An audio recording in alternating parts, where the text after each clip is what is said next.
se van a, se van a reducir, lo que va a incrementar pues a la disminución de la tasa de filtración, va a haber una retención de sodio y de potasio, lo cual pues va a llevar a un incremento del sistema renina-angiotensina y eso va a generar pues un cuadro de hipertensión arterial. ¿Quiénes van a generar este síndrome nefrítico? En primer lugar, pues están los procesos infecciosos, que nos van a generar la glomerulonefritis. La glomerulonefritis. Algunas bacterias, tipo los estreptococos, hay unas cepas, la cepa número 12, la cepa 20, la cepa 42 de estos estreptococos, que son nefritógenos, pueden estar en la orina y cuando entran al proceso de filtración van a invadir el glomérulo y generar la respuesta inflamatoria. Entonces nos pueden generar directamente un daño glomerular. En otras ocasiones la infección, que puede ser por otros agentes, tipo clamidias, tipo agentes virales, pueden generar algunos anticuerpos que junto con el sistema de complemento van a generar unos inmunocomplejos que se van a eh, almacenar en la membrana glomerular. Entonces, después de 2 a 3 semanas de haber tenido el proceso infeccioso, el paciente empieza a tener las molestias renales. Y a eso se le llama, pues, la glomerulonefritis postinfecciosas. Algunas, algunas enfermedades sistémicas que afectan al sistema inmunológico también nos puede generar una respuesta inflamatoria, como por ejemplo la nefropatía asociada a la inmunoglobulina A, la nefropatía mesangial proliferativa, la glomerulonefritis rápidamente progresiva. Entonces, todas estas nos van a llevar a tener ese cortejo sintomático y que nosotros tenemos que identificarlo rápidamente porque si no le damos el tratamiento correspondiente, estos pacientes pueden conducirse pues a una enfermedad renal crónica.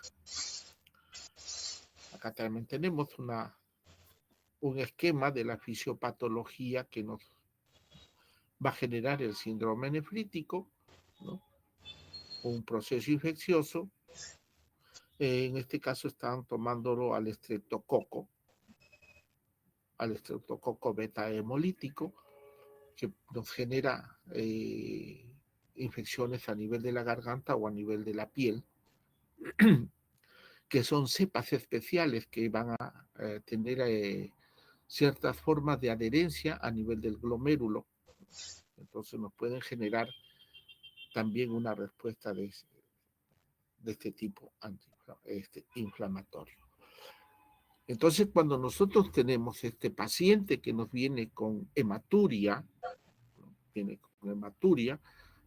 con edema, nos viene con un grado entre leve a moderado de hipoalbuminemia, con pérdida de proteínas a nivel de la orina, una proteinuria, y viene con hipertensión arterial, a esto le llamamos, pues este es un síndrome nefrítico, hay que buscarle en la anamnesis, hay que buscarle algunos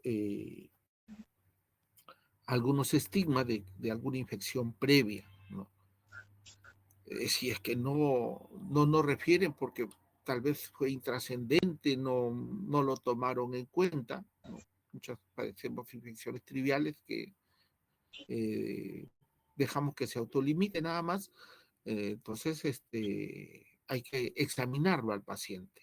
¿no? Hay que buscar grietas a nivel de los pliegues interdigitales de las manos o de los pies, hay que revisar la garganta, hay que revisar si tiene adenopatías o no, hay que preguntarle por algunas infecciones de transmisión sexual, hay que buscarle un foco infeccioso, que a veces ellos no lo toman en cuenta.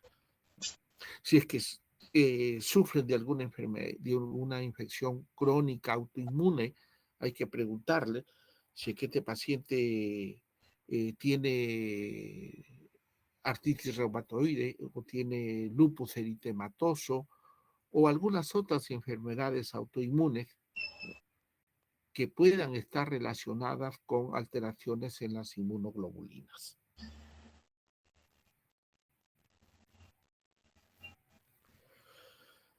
El cuadro clínico puede estar manifestada por síntomas generales, dependiendo de la causa, ¿no? El paciente puede venir séptico, con fiebre, con escalofríos, con malestar general, ¿no? Asociado pues a la manifestación del lugar donde se está dando el foco infeccioso. Entonces puede venir con un cuadro infeccioso asociado, puede ser una neumonía, puede ser también una pielonefritis, puede ser una colecistitis, ¿no? Entonces va a venir con un foco infeccioso, si es que todavía está en la fase activa, y la manifestación nefritógena, ¿no? Entonces va a llamar la atención y el paciente de repente es obligado a venir a la consulta por la orina, una orina rojiza, ¿no? Que le va a llamar la atención, ¿no? Empieza a orinar poco, empieza a tener hinchazón, fundamentalmente en las partes declives, vamos a tener a nivel maleolar, a nivel de los párpados, entonces a veces eso le hace venir al paciente a la consulta, ¿no? En cuanto a la hematuria, no sé si está Corrales por ahí. Corrales, ¿estás? Sí, profesor. Ustedes a veces informan como microhematuria o a veces nos dicen eritrocitos a campo cubierto, ¿no? Sí, profesor, porque a veces no está menstruando una paciente, como en el caso de mujeres, y abundantes matías, campo cubierto. Campo Y pues cubierto. cuando se encuentra alguno, ¿no? En escala de cruz se clasifica la hematuria microscópica. Eh, Y también es evidente, como dice ahí, macroscópicamente, ¿no? Las muestras son claro. prácticamente color sangre. Normalmente no debe haber eritrocitos, ¿verdad? No, normalmente En la no hay. orina no debe haber, ¿no? Pero por ahí de repente una que otra, pero no más de 5, ¿no? Entonces, si es que en la orina, en el recuento que ellos hacen, aumentan más de 5 eritrocitos, pues entonces ellos ya te van a, te van a dar la alarma, ¿no es cierto? Y que pueden decirte, te pueden hacer conteo, ¿no? Hay 50, 40 hematíes, pero cuando ya es abundante le ponen a campo cubierto. Entonces, eh, cuando uno hace el estudio, puede que el paciente no se haya dado cuenta que está teniendo hematuria, ¿no? Porque no se ve solamente la microscopía, pues que a eso le llaman a veces microhematuria, ¿no? Porque no se observa, ¿no? Pero que en el conteo que hacen en el laboratorio te van a dar, ¿no? Y hace el número o te dicen a campo cubierto. Y si en la orina, pues por medios físicos se observa a nivel del tubo de ensayo o del recipiente de la muestra, va a tener esa coloración y es una hematuria que no necesita la microscopía, pues se llama una hematuria macroscópica. La proteinuria a veces también por medios físicos lo podemos intuir cuando las orinas son espumosas, ¿no? Hay espuma en la parte superior del recipiente, lo que ya te va a mencionar, pues que eso es presencia de proteínas. ¿Cuánto es el límite, doctor Corrales, de proteínas en orina?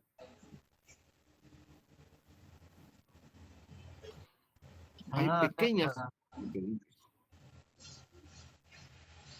algunas pequeñas proteínas pueden pasar, ¿no?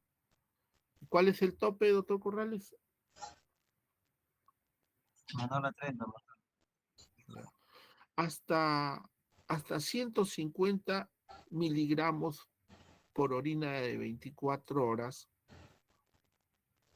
se acepta como normal. 150 miligramos de proteínas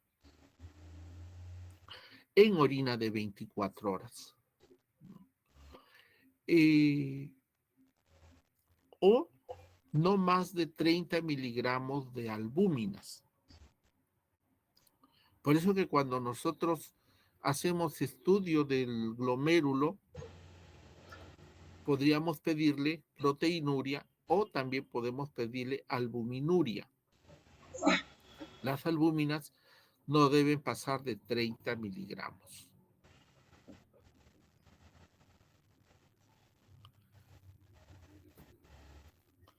La hipertensión arterial y el edema que se van a localizar en las partes laxas del cuerpo, a nivel maleolar o a nivel palpebral. Si el paciente está acostado, al despertar va a tener así los ojos congestionados, turgentes. Es el edema palpebral que van a tener por la posición que toman. Pero cuando el paciente ya despierta y está caminando, ese edema se va a ir desplazando y se va a ir localizando a nivel maleolar. Entonces va a depender, ¿no? Va a depender de las horas en las cuales tú estés evaluando al paciente. La oliguria, que ya sabemos nosotros que el tope pues, de una orina de 24 horas es de 500 miligramos, ¿no? 450 miligramos para abajo hablamos de una oliguria, ¿no? Entonces estos pacientes van a tener una orina que progresivamente va a ir disminuyendo conforme se va a ir instalando el proceso inflamatorio glomerular. Entonces el volumen urinario en 24 horas va a ir descendiendo, que puede llegar a momentos de anuria. Y eso incrementa la severidad del edema y de la presión arterial.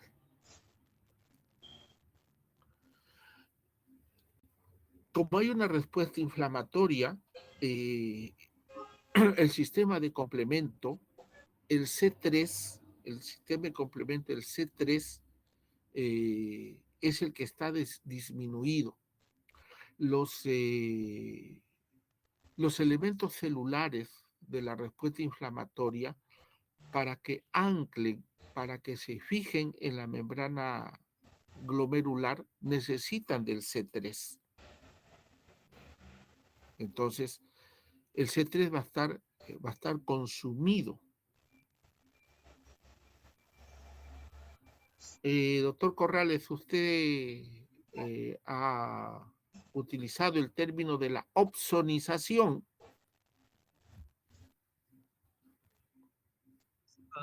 Cuando un anticuerpo se fija a la superficie de una célula. Entonces, activa el sistema de complemento. Así es. El sistema de complemento tiene una fase clásica y la otra complementaria. donde el C3 participa en la opsonización, es decir, que va a darle luz a los fagocitos en general para que atrapen al germen. Es decir, que lo embadurna a la bacteria, al agente infecciosa, para que los leucocitos lo identifiquen y lo destruyan. Entonces, como hay una respuesta inflamatoria infecciosa a nivel de la membrana glomerular, el C3 va a estar consumido. Y eso es lo que va a atraer a los glóbulos rojos, pero a los polimorfos nucleares.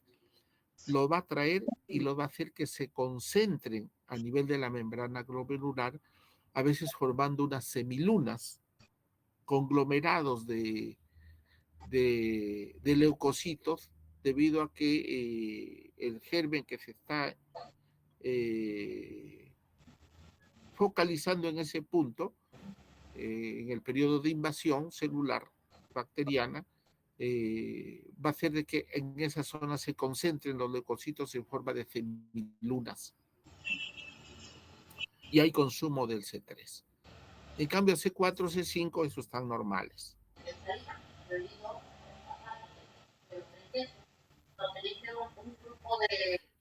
Cuando no logramos identificar a través de medios laboratoriales,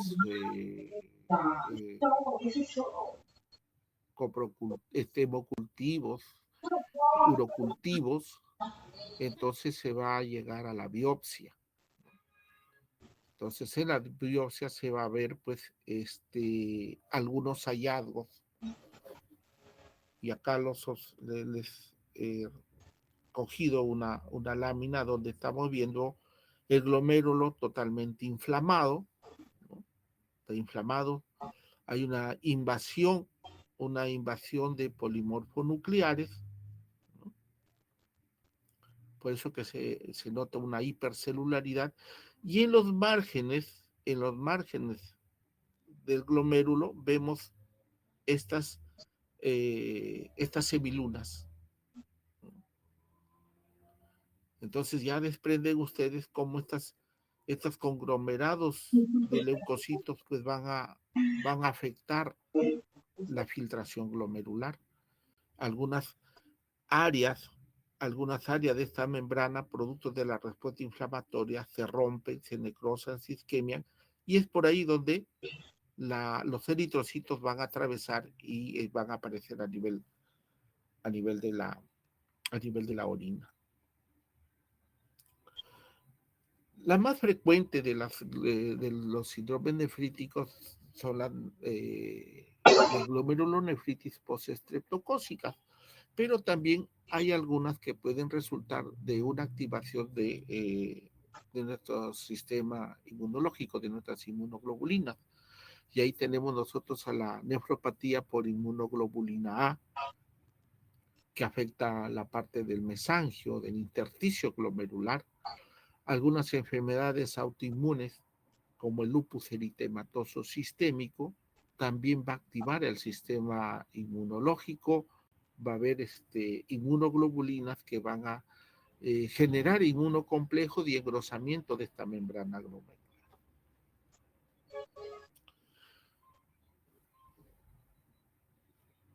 Bien, hasta aquí alguna pregunta sobre el síndrome nefrítico.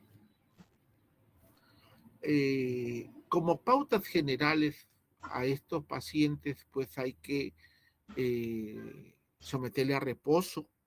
Mientras dure este proceso inflamatorio, el paciente debe estar en reposo, porque la actividad que pueden hacer que se formen más cuerpos nitrogenados. Entonces se les recomienda que esté en reposo. Estos pacientes tenemos que restringirle la ingesta de agua, ¿no? Poca agua, pocas proteínas. Ya saben ustedes la dosis de proteínas diarias que necesitamos. La hipertensión arterial que va a tener, se van a manejar con diuréticos, con diuréticos dependiendo de la severidad.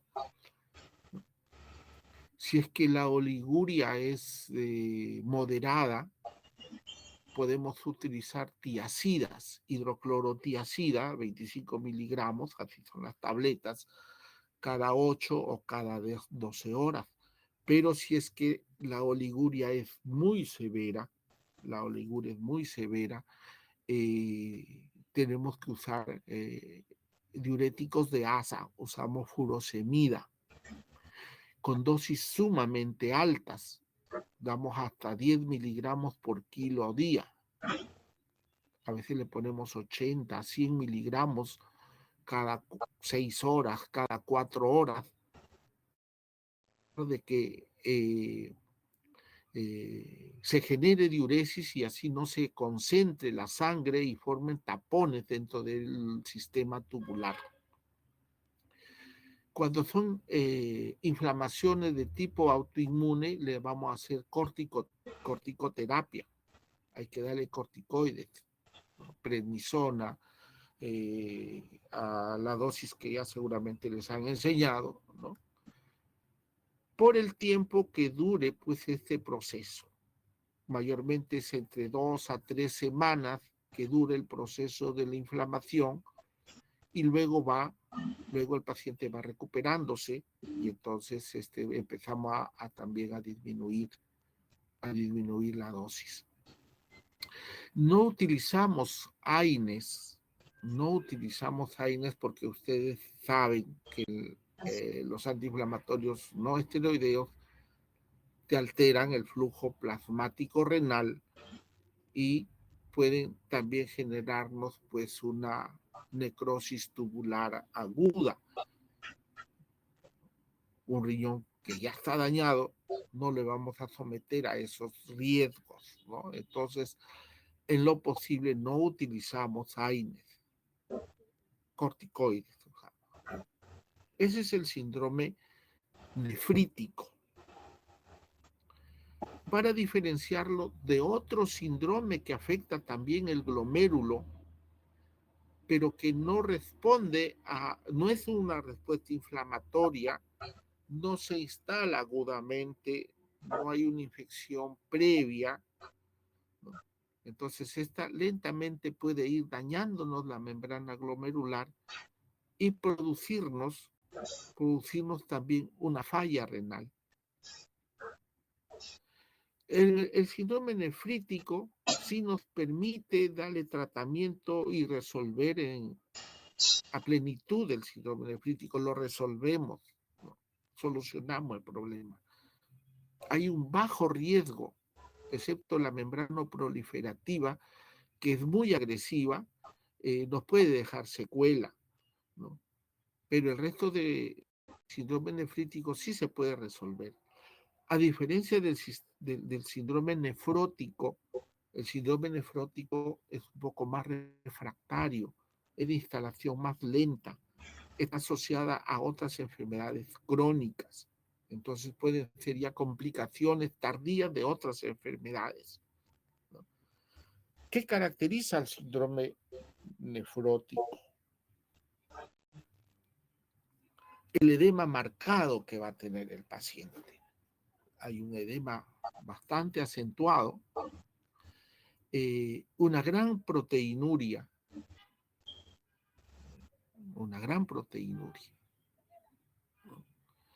que pasa los 3.5 gramos de pérdida de proteínas en la orina de 24 horas. Es decir, nos va a depletar de proteína.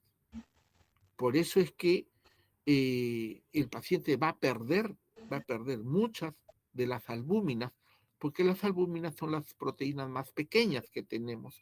Entonces, estas sí van a pasar con facilidad ese glomérulo dañado y el paciente va a tener una hipoalbuminemia.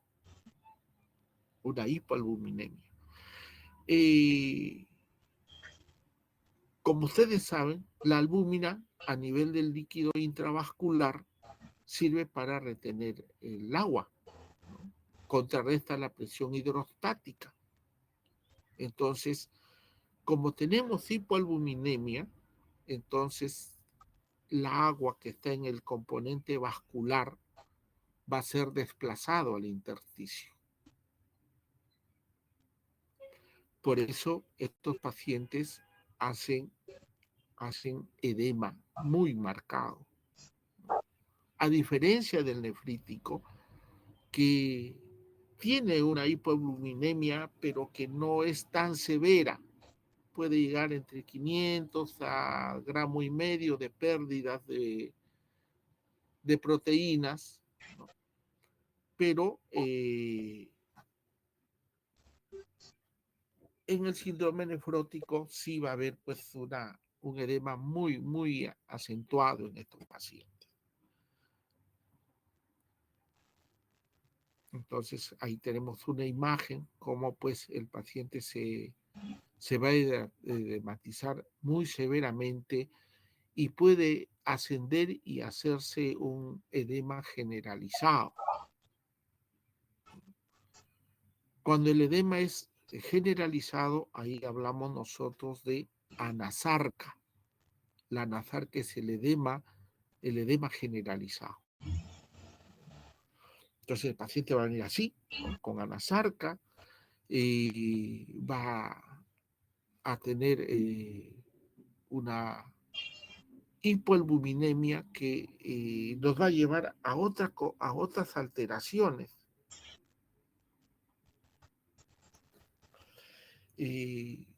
Como no tenemos albúminas,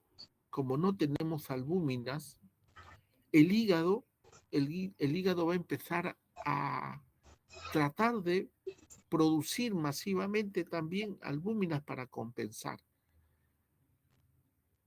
Y va a utilizar otras rutas metabólicas. Entonces, en el afán de producir compensación de esas proteínas perdidas, va a formar lipoproteínas. Entonces, vamos a tener cuadro de dislipidemia asociado a esto. Vamos a perder lípidos por la orina, lo que se llama la lipiduria. Así como en el síndrome nefrítico que teníamos cilindros eritrocitarios, hemáticos, acá nosotros vamos a tener también cilindros, pero que son de grasa, son cilindros grasos, que le llamamos cilindros serios.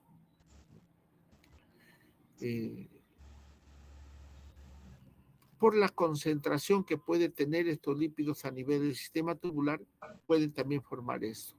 Entonces, en la orina vamos a tener cilindros serios, orientador de un síndrome nefrótico,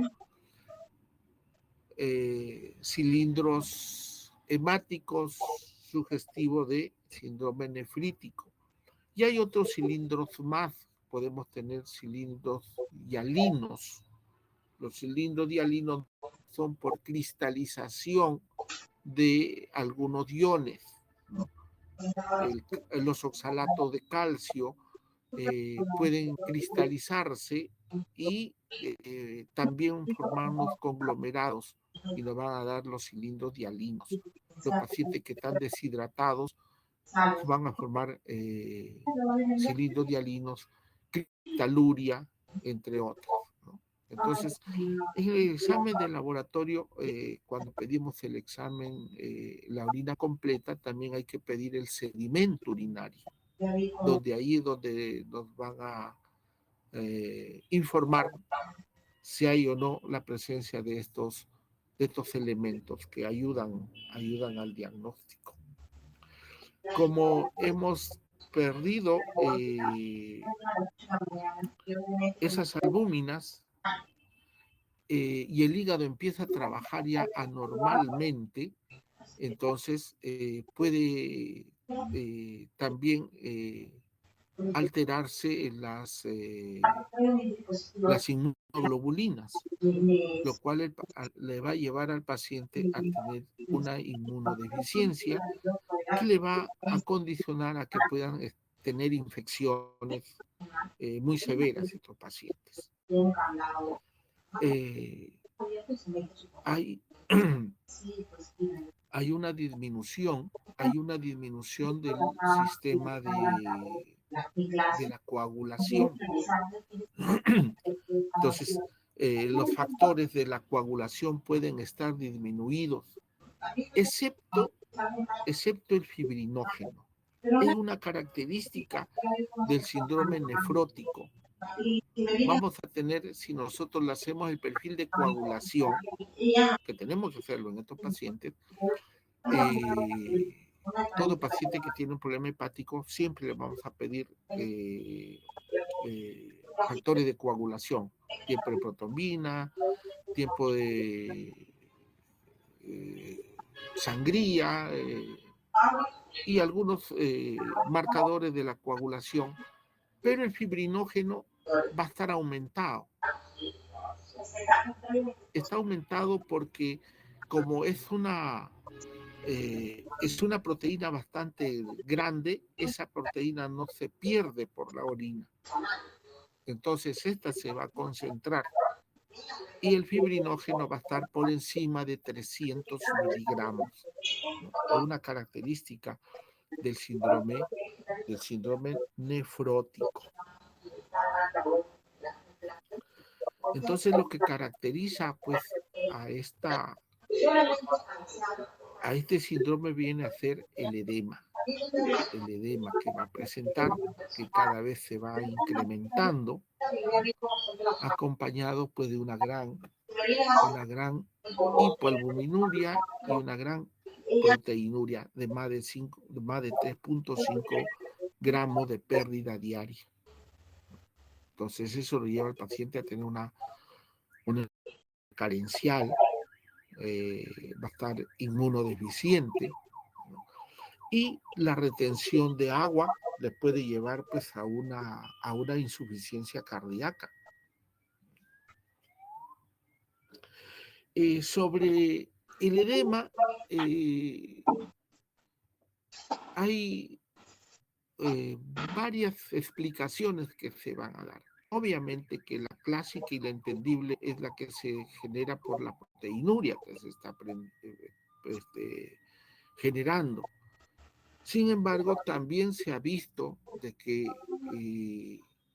como hay una disminución de la volemia, entonces se va a activar el sistema natriurético, va a activarse también la regulación del sistema renina-angiotensina. Entonces están dándole otra explicación más de que el edema que se genera en estos pacientes tiene varias patogenias, ¿no? Uno por la hipoalbuminemia, otro por la activación o la participación del péptido natriurético y también en la inhibición del sistema renina-angiotensina, ¿no? Entonces, porque el edema es muy severo en estos pacientes. Entonces, en el cuadro clínico vamos a tener un paciente muy edematizado, ¿no? Vamos a observarlo, pues, el edema, dependiendo de la intensidad, puede ser hasta las rodillas, puede ser hasta el abdomen, hasta generándonos ascitis, o puede ser generalizado, lo que llamamos pues una anasarca. Y semiológicamente hay algunas diferencias con el edema del síndrome nefrítico. Dice que el edema del síndrome nefrítico no deja fovea, o la fovea es muy discreta, ¿no? Es caliente, ¿no? A diferencia del edema del nefrótico, que es bastante acentuado, deja una gran fovea y es frío. Entonces, cuando uno hace el estudio del edema, vamos a tener diferencias entre lo que es nefrítico y lo que es nefrótico.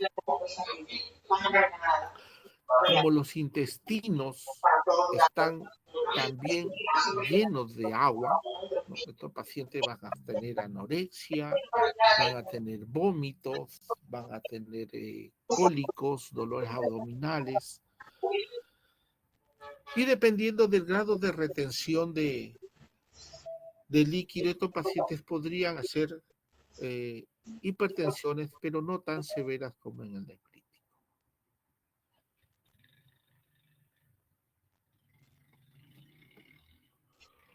Entonces, en este esquema estamos colocando diferencias entre el síndrome nefrítico y el síndrome nefrótico.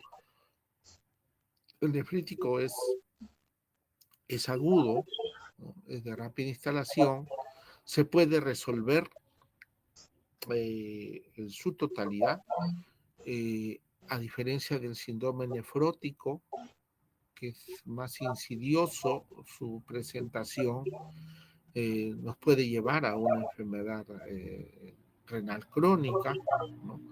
La característica del edema, del nefrítico, es un edema duro, no deja fovea, como les había mencionado, y es caliente, a diferencia del edema nefrótico, que es blando, es bastante acentuado, deja el signo de la fovea, ¿no? Y la piel es fría. La proteinuria es muy discreta en el nefrítico, pero en el nefrótico es bastante acentuado. En el nefrítico la proteinuria puede ir entre 500, máximo 1500 miligramos de pérdida. El nefrótico más de 3.5 gramos de pérdida. O sea, es una pérdida masiva que se tiene. La hipoalbuminemia, ¿no? Y debido a que el hígado trata de compensar la hipoalbuminemia, es que empieza a formar pues lípidos, lipoproteínas, lo cual nos va a llevar a una hipercolesterolemia o también perderlo por la orina, lo que se llama la lipiduria. No va a haber hematuria, no hay hematuria a diferencia del nefrítico.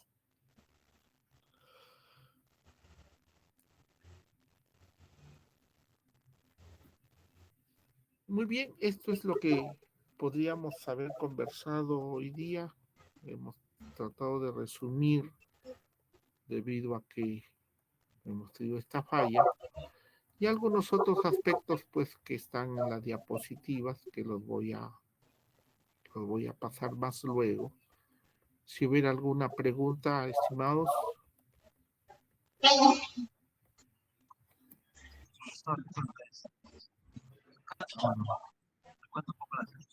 En realidad los laboratorios no coordinan información por la falta de insumos.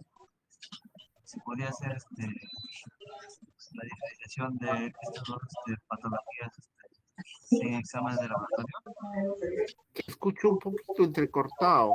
No sé si lo puedes repetir.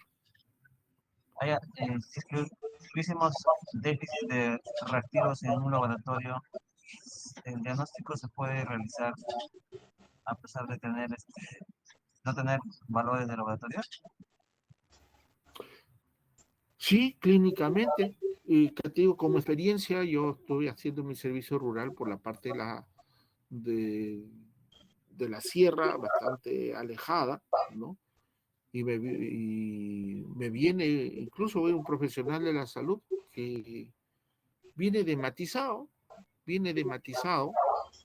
Le digo, pero tú estás hinchado, le digo, ¿qué te ha pasado? No, no estaba así. Y no sé, doctor, me dice, pero de un momento a otro mis ojos están, y venía con los ojos bastante congestionados. Y le dije, este es un síndrome nefrítico. A ver, le reviso la garganta y tenía unas amígdalas sumamente hipertróficas, pultáceas con secreciones todavía. Y lo manejamos con megacilina. En ese tiempo teníamos megacilina en inyectables y con eso lo manejamos. Sí se puede diferenciar clínicamente, pues un paciente que te viene edematizado o es un nefrótico o es un nefrítico. Obviamente, si es que no tenemos pues un paciente que sea cardiópata, que no sea pues un desnutrido, ¿no? Que ya la etiología lo podemos sacar. Un paciente que no tiene esas condiciones de riesgo, que te venga pues con edema, hay que preguntarle cómo está la orina, ¿cierto? Si hay una orina enrojecida, ¿no? Ya Doctor, te va a orientar, eso es un crítico. O sea, si a partir de cuánto de hipoalbuminemia, por ejemplo, el paciente empieza a producir edema, ¿eso se ha podido establecer?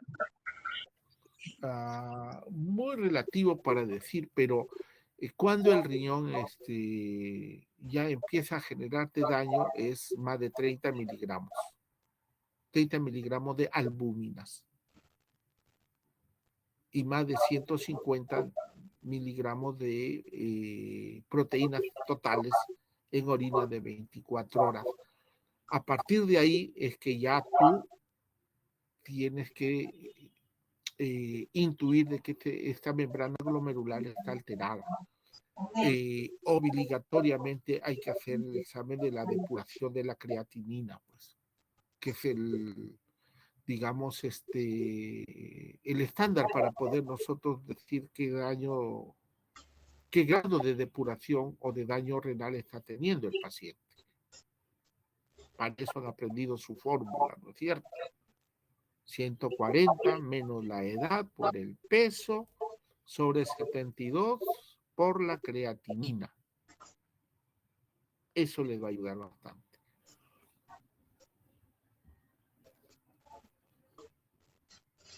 ¿Alguna otra pregunta?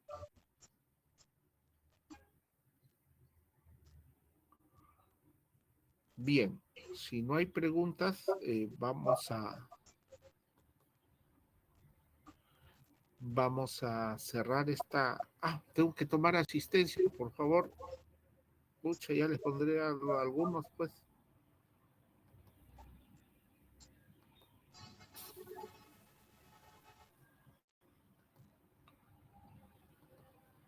Espero que se haya estado grabando. Sí, se ha estado grabando. Bien, amigos, entonces cerramos acá esta conversación y el segundo tema que vamos a conversar, que va a ser algunas generalidades, probablemente lo vamos a hacer a las 11:30. He conversado con la delegada. 11:30 nos conectamos para la parte de lo que es práctica médica. Ya puedo saber. Sí, ahorita es imposible. A ver, déjenme entrar. No, ya no voy a poder entrar, ya pasó las 9.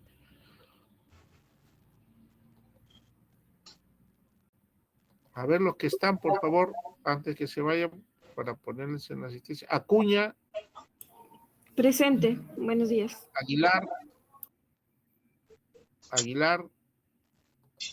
Álvarez,